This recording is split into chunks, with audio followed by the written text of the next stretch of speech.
में रिसेंटली हमने देखा कि आर्म फोर्सेस के द्वारा काफी सारे सिविलियंस को भी मृत्यु कर दी गई, जिसके बाद काफी सारा क्रिटिसिज्म होने लगा आफ्स्पा का। What is AFSPA? आफ्स्पा जो है ना, ये आर्मी को, सेंट्रल एंड स्टेट पुलिस को ये पावर देता है कि ऐसे एरिया जहां पे आफ्स्पा लगा हुआ है, आफ्स्पा लगा कहां होता है? डिस्टर्ब्ड एरियाज में लगा होता है। आफ्स्पा की फुल फॉर्म होती है armed force special power act. तो डिस्टर्ब्ड एरियाज जो है ये आपकी गवर्नमेंट घोषित करती है, और उसके बाद वहां पे अगर आफ्स्पा लगा होता है तो वहां की आर्म्ड फोर्सेस, सेंट्रल फोर्सेस और जो आपकी पुलिस है, उनको ये पावर मिलती है कि जरूरत पड़ने पे वो किसी को शूट टू किल कर सकते हैं, हाउसेस को सर्च कर सकते हैं, किसी की प्रॉपर्टी को सीज कर सकते हैं। अगर आर्म फोर्सेस को ये लगता है कि जो बंदा है जिसके साथ वो ये कर रहे हैं वो इंसर्जेंसी कर सकता है, वो मिलिटेंट है, या फिर वो देश की सोवरेनिटी के लिए कुछ खतरनाक कुछ ऐसा कर सकता है, तो वहां पे ये चीज जो है ये पावर आर्मी को, state and central police officers को देती है। मैंने बताया आस्पा जो है वो मिलिटेंसी, इंसर्जेंसी के केसेस में इन्वोक किया जाता है। Arrest a person without A warrant, जो कॉग्निजेबल ऑफेंस करने वाला हो, यहाँ पे ये पावर भी मिलती है। What is cognizable offence? Cognizable offence मतलब जो हीनियस टाइप के क्राइम होते हैं। अगर जिन जगहों पे आफ्स्पा लगा हुआ है, जो जगहें डिस्टर्ब एरियाज में हैं, वहां पे अगर कोई बंदा कॉग्निजेबल ऑफेंस करना वाला होता है तो भी उसको अरेस्ट किया जा सकता है विदाउट अ वारंट। इसके अलावा ये आर्म फोर्स को लीगल इम्यूनिटी देता है कि अगर उन्होंने इस सब चीज के अंदर कुछ किया, ऐसे डिस्टर्ब्ड एरियाज में आर्म फोर्स ने अपनी पावर का यूज करके कुछ किया, और कल को वो पावर का यूज थोड़ी गलत जगह पे हो गया, बाय द वे इन्होंने किसी गलत बंदे को पकड़ लिया, कुछ ह्यूमन राइट वायलेशन हो गया, तो इनको यहाँ पे इम्यूनिटी है, कोई भी आप पे क्वेश्चन नहीं कर सकता है, अनटिल एंड अनलेस गवर्नमेंट जो है उस चीज के लिए अलाउ ना करे। इसके बाद थोड़ा सा हिस्टोरिकल बैकग्राउंड देखते हैं arm force special power act का। देखिए, ये बहुत ही एक आपको आश्चर्यचकित करने वाला बात लगेगा कि हमारे देश में आस्पा का जो आप कह सकते हो कि क्रिएशन है ना, वो ब्रिटिश एरा में हुआ था, और ब्रिटिशर्स भारतीयों को दबाने के लिए इस लॉ का यूज करते थे। आज की डेट में one of the biggest criticism of AFSPA जो है ना, वो यही है कि भैया अब तो देश आजाद हो गया है, अब आपको किसको दबाना है, अब आप क्यों कर रहे हो? ब्रिटिशर्स ये करते थे, समझ में आ रहा था, वो दबाने के लिए करते थे, वो हमारा शोषण कर रहे थे। अब हमारे देश जब आजाद है तब हमें इस तरीके के कानून की क्यों जरूरत? तो आस्पा जो है, देखिए, पहली बार इनेक्ट किया गया था क्विट इंडिया मूवमेंट के दौरान, जब महात्मा गांधी और हमारे ऑल लीडर्स को अरेस्ट करने के लिए ब्रिटिशर्स ने इस कानून को लाया था। तो day after the launch of quit India movement, अगस्त 8, 1942 को ये मूवमेंट जो है वो लीडरलेस बन गया था, क्योंकि ये आफ्स्पा लगा के आपके जो ब्रिटिश उस समय सरकार थी, जो ब्रिटिशर्स थे, उन्होंने हमारे लीडर्स को जेल के अंदर डाल दिया था। महात्मा गांधी, जवाहरलाल नेहरू, पटेल साहब, काफी सारे और भी लीडर्स थे जिनको जेल में इस एक्ट को लगा के डाल दिया गया था। इसके अलावा देखिए, जो वॉइस रॉय थे उस समय वो लिथिंगो थे, तो उन्होंने arm force special power ordinance 1942 यहाँ पे लगाया था। इसके बाद इसी को मद्देनजर रखते हुए हमारे देश में जब आजाद हुआ, तब हमारे जो लेजिस्लेटिव असेंबली में जितने भी मेंबर्स थे, उन्होंने यहाँ पे आप कह सकते हो कि इसी को बेस लेके ये जो आफ्स्पा है इसको लेके आया गया।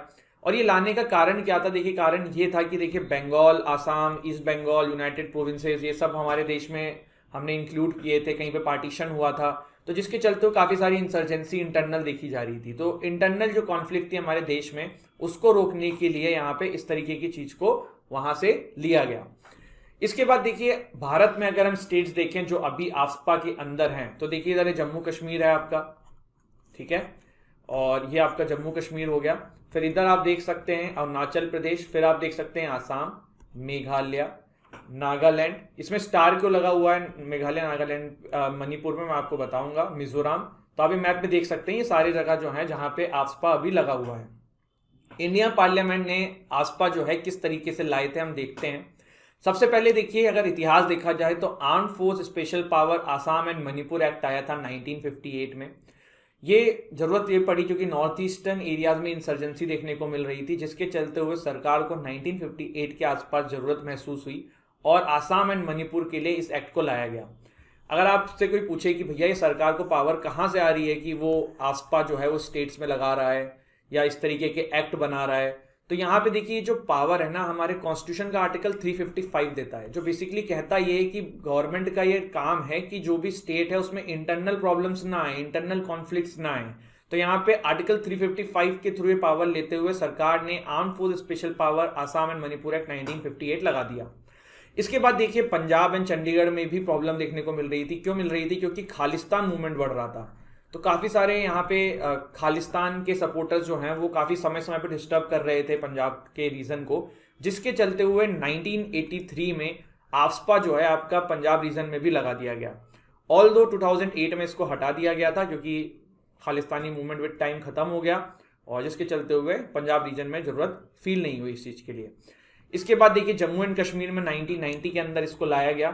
इसके अलावा और भी बहुत सारे स्टेट्स हैं जहाँ पे बाद में, जैसे नॉर्थ ईस्ट स्टेट्स में पहले सिर्फ यहाँ पे 2 को इंक्लूड किया गया था, आसाम, मणिपुर, फिर और भी नॉर्थ ईस्ट स्टेट्स इसमें डाल दिए गए थे। तो ये सब चीजें हैं। अब इसमें आफ्सपा के कुछ की प्रोविजंस देख लेते हैं। तो सबसे पहले देखिए governor of a state and central government, इन लोगों को ये पावर मिलती है कि वो किसी भी जगह को या पूरे स्टेट को या स्टेट के किसी पार्ट को डिस्टर्ब एरिया घोषित कर सकते हैं, और जो डिस्टर्ब एरिया घोषित हो जाएंगे वहां पे आप आफ्सपा लगा सकते हो। ठीक है। सेक्शन 3 जो आफ्सपा का है वो आपको ये बोलता है कि governor of a state can issue an official notification in the gadget of India, then the central government has the authority to deploy armed forces for assisting the civilian authorities। इसके बाद हमने देखा कि डिस्टर्ब एरियाज जो हैं वो किसी भी अगर एरिया को घोषित कर दिया गया by governor and central government, तो एटलीस्ट 3 महीने के लिए वो डिस्टर्ब एरिया की कैटेगरी में आएगा। और ये किसमें लिखा हुआ है? डिस्टर्ब एरियाज एक्ट ऑफ 1976 में इसके बारे में आपको मिलता है। फिर देखिए सेक्शन 4 ऑफ आफ्सपा जो है ये आर्मी ऑफिसर्स को स्पेशल पावर देता है कि वो किसी को शूट टू किल कर सकते हैं अगर उनको लगता है, वो किसी की प्रॉपर्टी सीज कर सकते हैं अगर उनको लगता है, तो वो किसी को रोक सकते हैं, कुछ भी जांच कर सकते हैं। और इसके लिए फिर इनको इम्यूनिटी भी मिली होती है, आप इनके ऊपर एक्शंस नहीं ले सकते हो जब तक सरकार से आप परमिशन ना लो।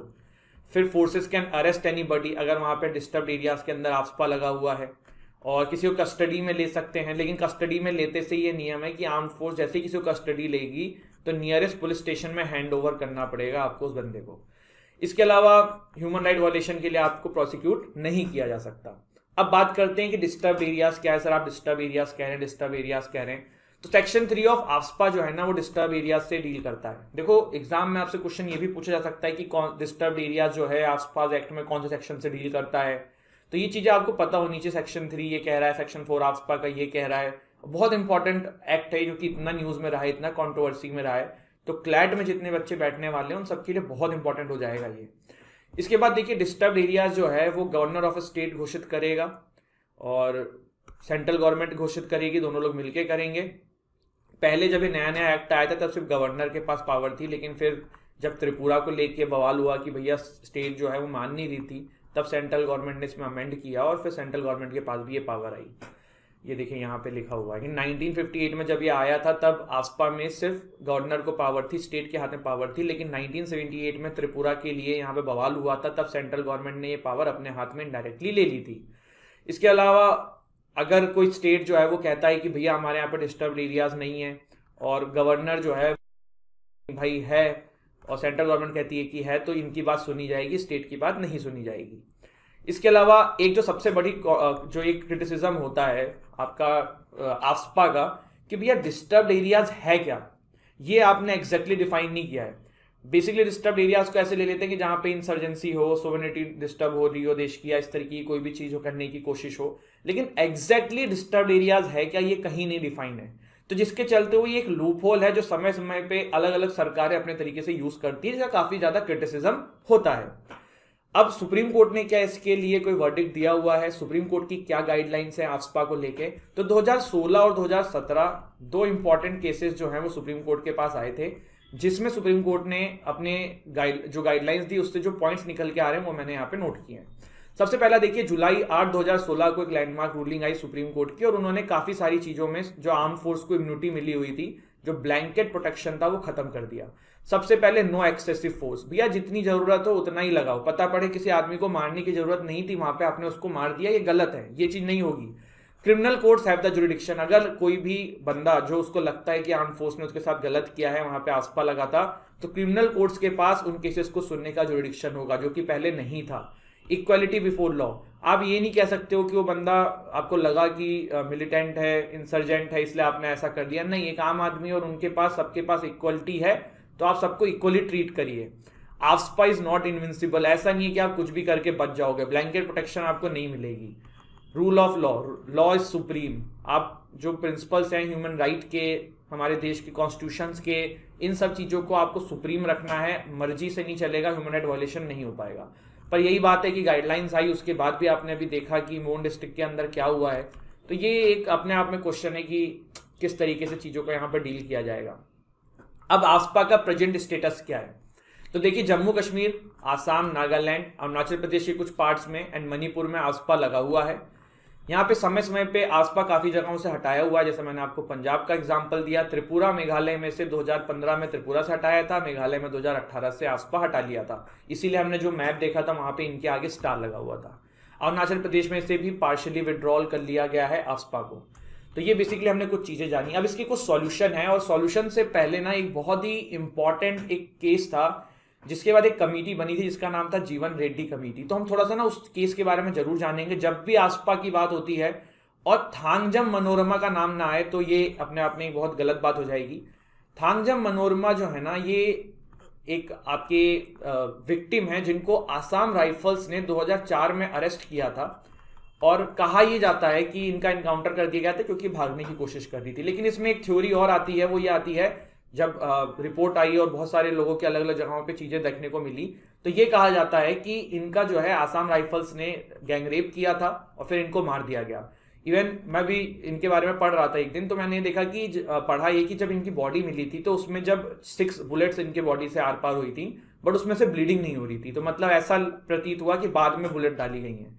तो ये एक अपने आप में बहुत कंट्रोवर्सी रही थी। और इसी के बाद एक कमेटी बनाई गई थी जिसका नाम था जीवन रेड्डी कमेटी, और उन्होंने सजेस्ट किया था कि रिपील कर दो आफ्सपा को, खत्म कर दो। इसके अलावा और क्या सॉल्यूशंस हो सकते हैं? तो पहला तो यही है, रिपील कर दो आफ्सपा को। दूसरा क्या है? अमेंड कर दो। ये डिस्टर्ब एरियाज जो आपने कर रखे हैं, इसको डिफाइन कर दो कि हाँ यार, ये चीज डिस्टर्ब एरियाज में आएगी और यही आएगी, इसके अलावा कुछ नहीं आएगी। कमिटीज जो हैं वो स्टेब्लिश करिए और फिर उनका ये काम करिए कि भैया वो देखें, नेशनल लेवल पे देखें, डिस्ट्रिक्ट लेवल पे देखें कि जहां जहां पे आफ्सपा लगा हुआ है ढंग से काम हो रहा है कि नहीं हो रहा है, आर्म फोर्स जिम्मेदारी ले रही है नहीं ले रही है, डिले ना हो। अब जैसे ये मोन डिस्ट्रिक्ट वाला मामला है, अब इसको फाइनल कर देना चाहिए अब तक 10-15 दिन के अंदर कि आखिर में क्या था मामला, लेकिन अभी चल रहा है, जांच चल रही है, देखते हैं कब होता है। तो दीज आर सम सॉल्यूशन जो इसके लिए किए जा सकते हैं। और ये था हमारा आफ्सपा, जिसके बारे में हमने सुना। अगर आपने हैदर मूवी देखी होगी ना, तो हैदर मूवी के अंदर शाहिद कपूर आफ्सपा करते हैं। तो ये देखिए वही वाली बात है कि देखिए जरूरत भी है, आफ्सपा की जरूरत है, इसमें कोई डाउट नहीं है, एक बहुत रीजनेबल मैन की तरह अगर हम बात करें। लेकिन जो कुछ इसमें ब्लैंकेट प्रोटेक्शन है ना, उसे खत्म करने की बहुत जरूरत है। तो वो अगर नहीं होगा तो दिक्कत है। तो जीवन रेड्डी कमेटी ने यहाँ पे यही सजेस्ट किया था कि आप आफ्सपा को हटा के सीआरपीसी के अंदर, आईपीसी के अंदर कुछ ऐसे प्रोविजंस डालो जो आर्म्स फोर्स को प्रोटेक्शन दें और वो इस तरीके के सिचुएशंस में चीजों को टैकल कर